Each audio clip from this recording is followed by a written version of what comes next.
La comunidad entera es responsable del bienestar de su infancia. Nadie puede mirar hacia otro lado. La protección comienza con algo simple. Créele a un niño. Continuamos con la temática Miradas que protegen, detección, abordaje de violencias de género y riesgos psicosociales en la infancia y adolescencia, a cargo de la doctora María Alejandra Granja Acosta, a quien me permito presentar su perfil. La doctora María Alejandra es especialista en medicina familiar integral, especialista en gerencia y auditoría de la calidad en salud, DPL en cuidado paliativo y manejo del dolor, DPL en cuidado paliativo en niños, niñas y adolescentes, miembro de la Sociedad Colombiana de Medicina Familiar y miembro de la Asociación Colombiana de Cuidado Paliativo. Bienvenida, doctora.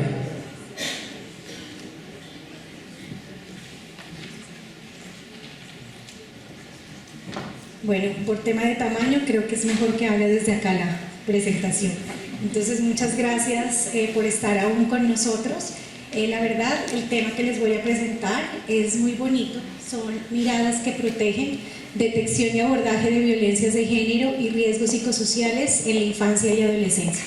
Aquí cada uno de nosotros y las miradas que están dirigidas hacia mí son esas personitas que podemos cambiar las cosas, generando entornos protectores y seguros para nuestros niños, niñas y adolescentes, donde ellos puedan crecer de manera libre, se sientan respetados, seguros, dignos del lugar donde están creciendo y libres de toda manera de vulneración de sus derechos. Bueno, la violencia en niños, niñas y adolescentes sí es una pandemia silenciosa que cada vez impacta más y trasciende todas las comunidades, sociedades y también todos los estratos socioeconómicos. Como podemos observar aquí, 1 de cada 2 niños a nivel mundial sufren de violencia entre los 2 y 17 años. Se estima que aproximadamente el 58% de los niños en América Latina ha experimentado alguna forma de abuso y que el 75% de los casos no son denunciados, lo cual significa que la violencia permanece invisible. Estas estadísticas que nos representan que millones de niños son vulnerados por los derechos fundamentales. Para aterrizarnos a nuestro contexto actual, y esta es la casuística que reporta el Hospital Infantil Los Ángeles, y le doy los créditos a la jefe Paola que me compartió esta información. El reporte de la Semana Epidemiológica número 44, con corte al 30 de octubre del 2025, nos reporta que 645 casos se reportaron de violencia de género, de los cuales el 60%, 391, corresponde a violencia sexual. 121 casos, que representa el 19.5%, a negligencia y abandono. El 98 casos, que corresponde al 15%, violencia física, y 30 casos a violencia psicológica. Creo que estas cifras son alarmantes, son en nuestra región. Estamos en Nariño, reportamos los casos de Pasto, y eso que nos invita a que cada uno de los miembros que estamos aquí en este auditorio, no necesariamente es el personal de salud, son los educadores, son nosotros como familias, padres de niños, padres de adolescentes y todos los actores que tenemos que propiciar estos espacios seguros, donde ellos puedan crecer de una manera libre, donde no haya ninguna condición y normalización de las diferentes formas de violencia. Las violencias de género en las niñas y adolescentes no comienzan en la edad adulta, ¿sí? Sus raíces se hunden profundamente en la niñez y es ahí donde dejan secuelas irreparables.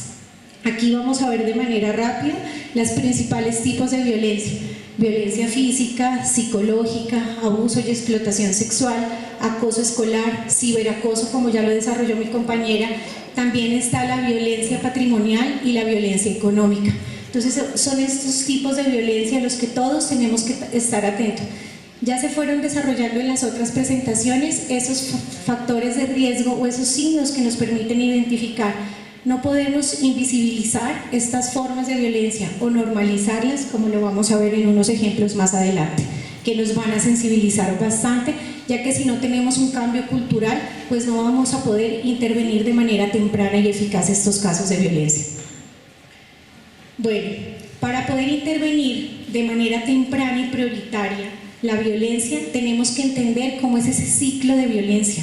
La violencia no es un caso aislado, ¿sí? Son fases que se van presentando y las interrelaciones que se van perpetuando para que este ciclo de la violencia se perpetúe. Entonces hablamos de 4 fases que son cíclicas, ¿sí? Y que cada vez van teniendo menos espacios libres de violencia.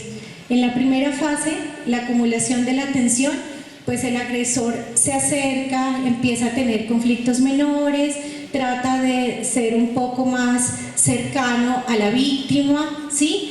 Ganarse a la víctima, hasta que en la segunda fase ya se presenta el estallido violento y es donde el agresor actúa, ya sea de violencia física, psicológica, emocional o sexual. En la tercera fase viene ese proceso de reconciliación. ¿Qué hace el victimario? Agrada a la víctima, la complace, que fue un impulso que no volverá a pasar, ¿sí? Y de esa manera sigue el ciclo de la violencia.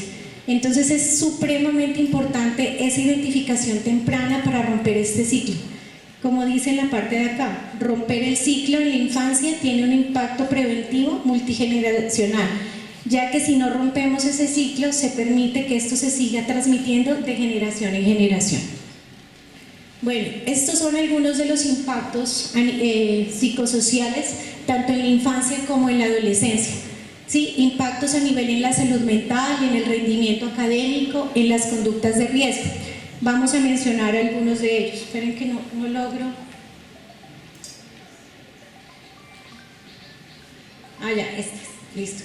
Entonces, en cuanto al impacto en la salud mental, trastornos de ansiedad y depresión, intentos de suicidio, esos apegos en las relaciones que tienen algunas personas, ¿sí? Mayor ideación, intentos de suicidio, baja autoestima, sentimientos de vergüenza.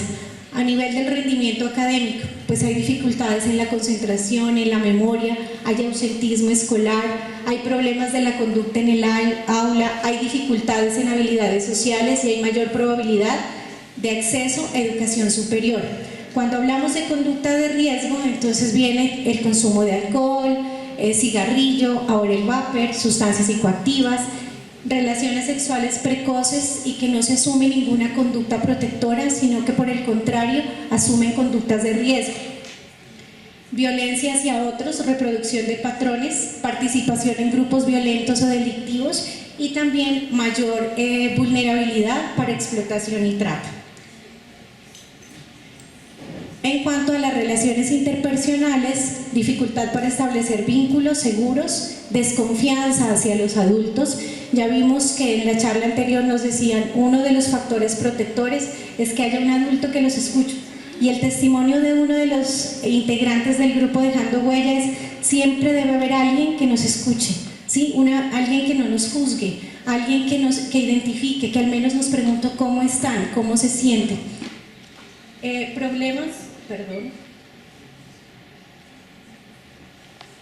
Problemas en relaciones con iguales, patrones relacionales de victimización o agresión y aislamiento social progresivo.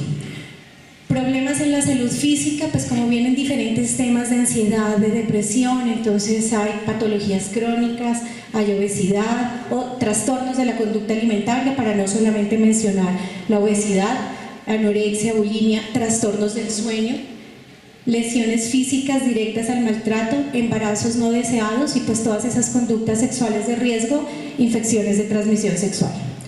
Y también hay un impacto en cuanto a la proyección y el futuro. Se pierde ese sentido de vida o esa proyección hacia el futuro, menor desarrollo del potencial y de las aspiraciones, dificultad de inserción laboral, perpetuación de los ciclos de pobreza y exclusión, reproducción intergeneracional de violencia y menor calidad de vida en la etapa adulta. Bueno, entonces, como les decía, si no se da un cambio cultural y cada uno de los presentes no asumimos esas miradas que protegen, pues la violencia se va a seguir perpetuando.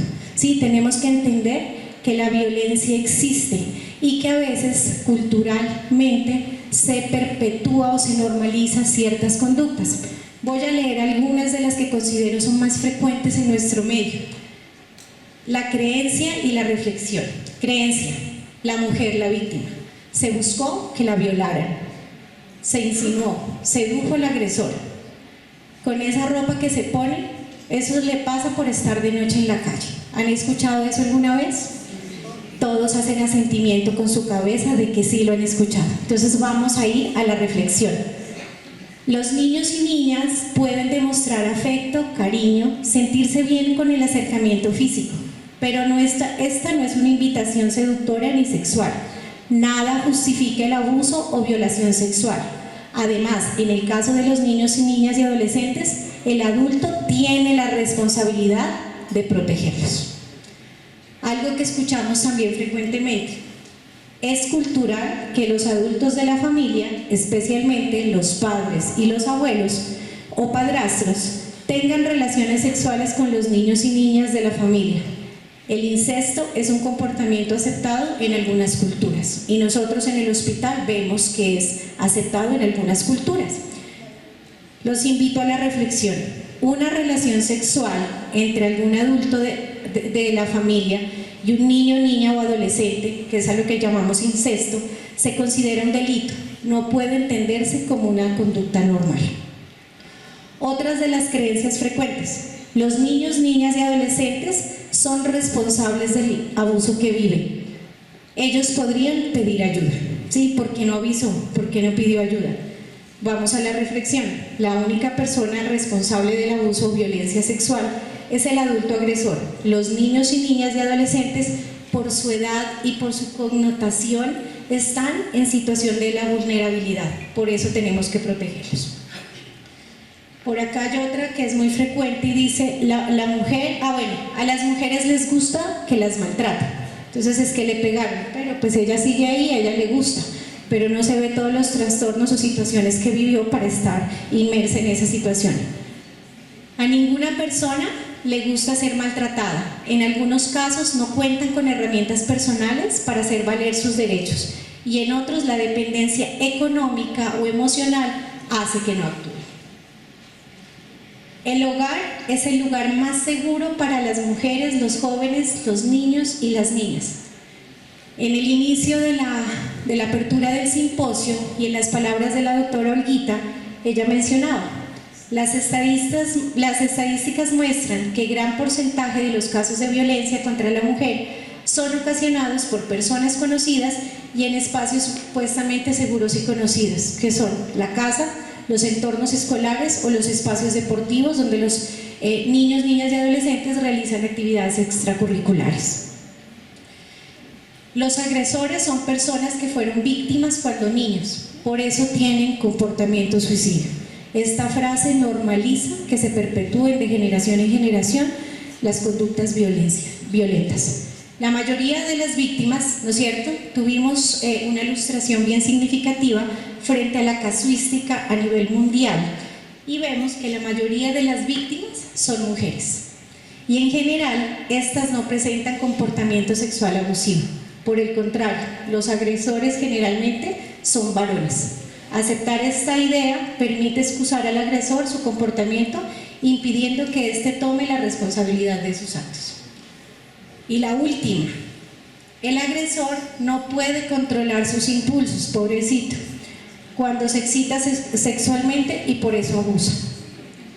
La mayoría de los abusos son planeados, al menos parcialmente, y por eso les decía que entender las formas de violencia implica conocer el ciclo de perpetuación de la violencia, que si se identifica tempranamente y se rompe ese ciclo, podemos impactar de manera positiva.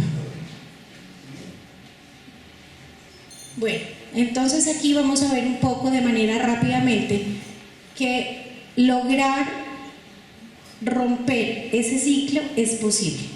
¿Cómo? Con acciones de manera temprana, con acciones articuladas, donde no solamente los actores del sistema de salud nos comprometamos, sino también donde los docentes se comprometen en su formación, donde la comunidad en general no tenga una mirada silenciosa ante las situaciones que observa, ¿sí? Sino que seamos actores activos y de esta manera pues logramos prevención.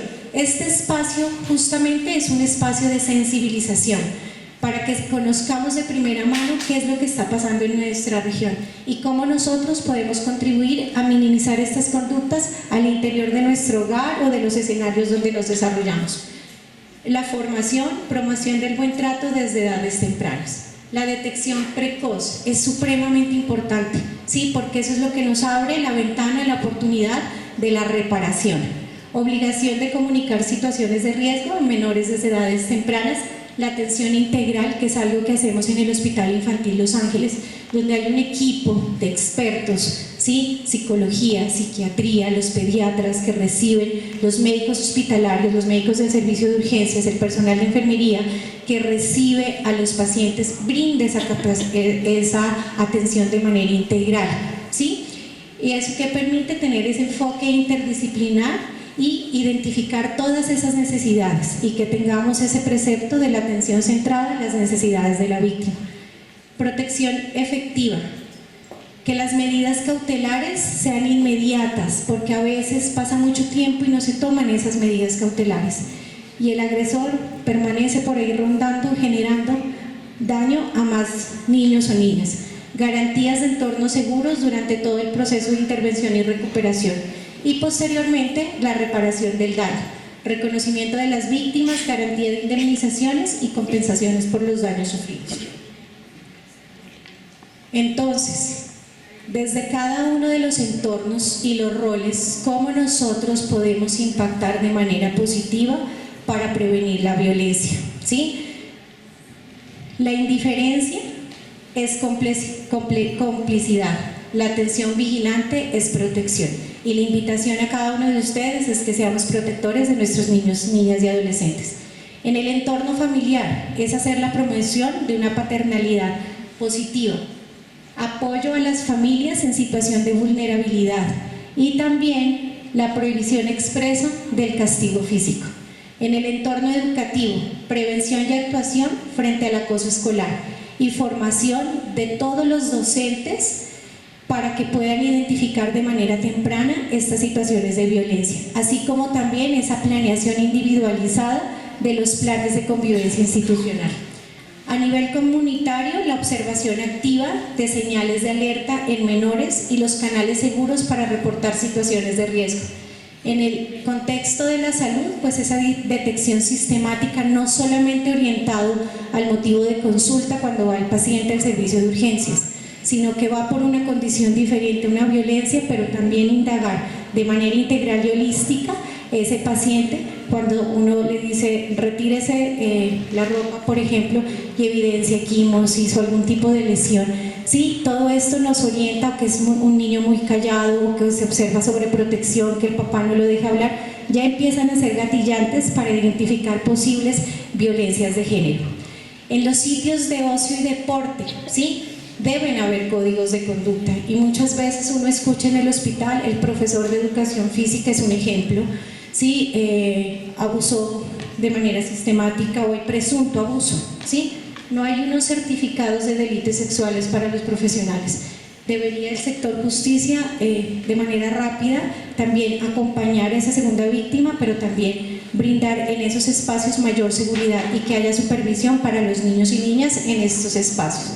Y digital, como ya lo vimos ampliamente por mi querida doctora María Alejandra Delgado, educación en uso seguro de tecnologías, protección frente al ciberacoso y explotación sexual.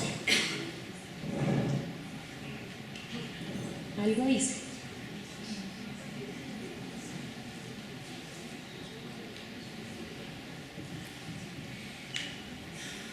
Bueno, a pesar de la gravedad,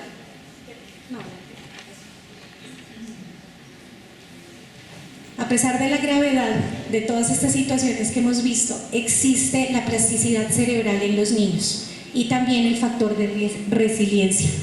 Y una intervención temprana, integral y sostenida nos permite entrar en la ventana de la intervención. ¿En qué consiste esa ventana de la intervención? Con el fin de que los niños, niñas o adolescentes queden lo mínimamente secuelados por el evento de violencia.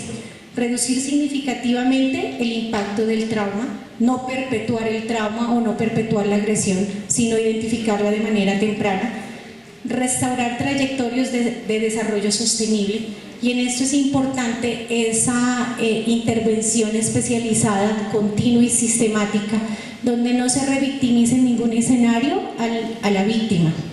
Prevenir la cronificación de síntomas, desarrollar factores protectores y habilidades de afrontamiento, interrumpir la transmisión intergeneracional de violencia y potenciar recursos personales y redes de apoyo. ¿Cuáles son esos componentes? ¿Sí? Y que cuando uno los mira decimos en el hospital se están haciendo, ¿sí? Y lo vimos con el testimonio que dieron ahorita el grupo de Dejando Huella. Componentes de la intervención efectiva, terapia especializada. Lo brinda nuestro grupo de psicología con el acompañamiento de nuestra psiquiatra. Apoyo psicosocial y acompañamiento continuo, sumado pues a todo el equipo que tiene la formación continua en la atención a víctimas de violencia, claro está. Trabaja con las familias y cuidadores, y cuando se reciben esos testimonios de las familias del grupo de Dejando Huella, sí, es muy bonito porque dicen, no sabía que existía, pensaba que no funcionaba. También a ellos les ha enseñado esas habilidades parentales para poder orientar de manera asertiva y educar de manera asertiva a sus hijos. Coordinación con sistema educativo para adaptaciones, grupos de apoyo entre pares, que fue el mejor ejemplo que creo que acabamos de ver esta tarde y la enseñanza más grande que creería que todos nos llevamos. Actividades de empoderamiento y desarrollo de habilidades, que nos dio también el ejemplo el grupo de apoyo.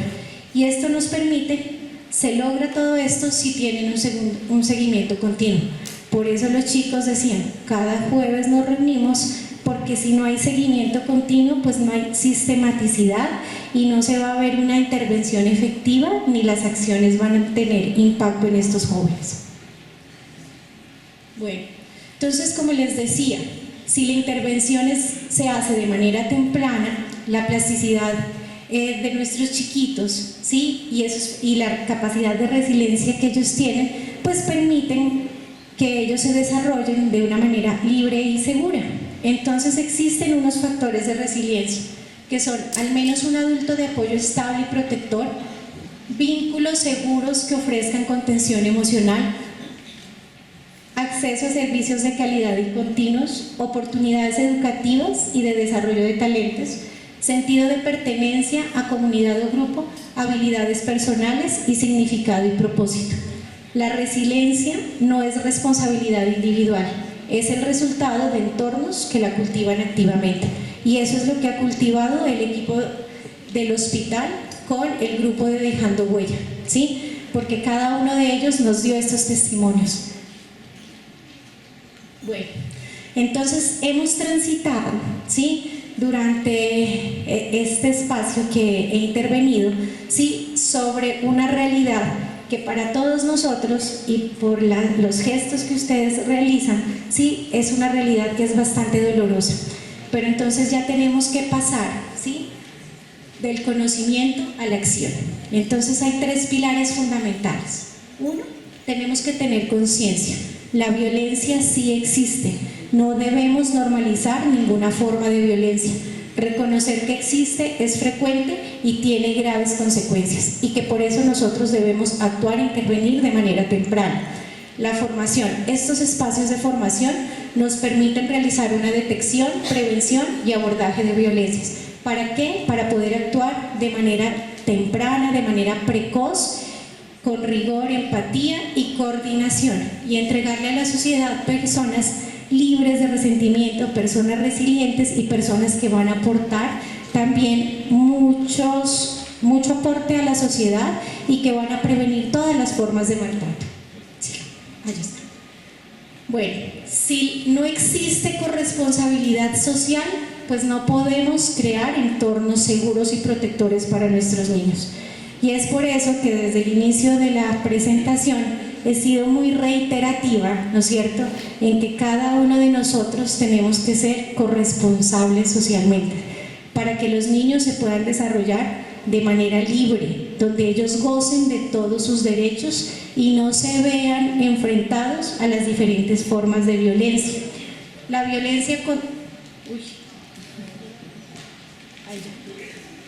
La violencia contra la infancia, que ojalá sea social y culturalmente inaceptable. Erradicar la normalización del castigo físico y la violencia, visibilizar y condenar todas las formas de violencia, no solamente las más graves, reconocer a niños y niñas como sujetos de derecho, no como propiedad de los adultos, promover modelos de masculinidad no violentos y corresponsabilidad en cuidados, educar en consentimiento, límites personales y respeto desde la infancia. Una mirada atenta, empática y comprometida puede marcar la diferencia entre el sufrimiento silencioso y la protección efectiva. Seamos todos nosotros esas miradas que protegen. Y creo que el claro ejemplo de las miradas que protegen es el grupo de psicología del hospital, a quien quisiera que en este momento hagamos un reconocimiento por ese trabajo tan lindo del grupo de Dejando Huella.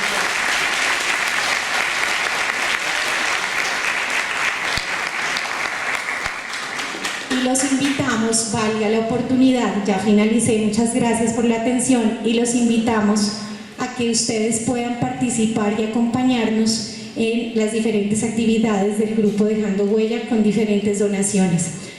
Son con recursos del hospital y recursos del Buen Corazón, ¿sí?, que tienen diferentes instituciones que han permitido, con la donación de refrigerios, con la donación de material, poder desarrollar estas actividades. Entonces, si alguien del auditorio quiere participar y su Buen Corazón de manera generosa permite realizar algún tipo de donación, estamos prestos a ello.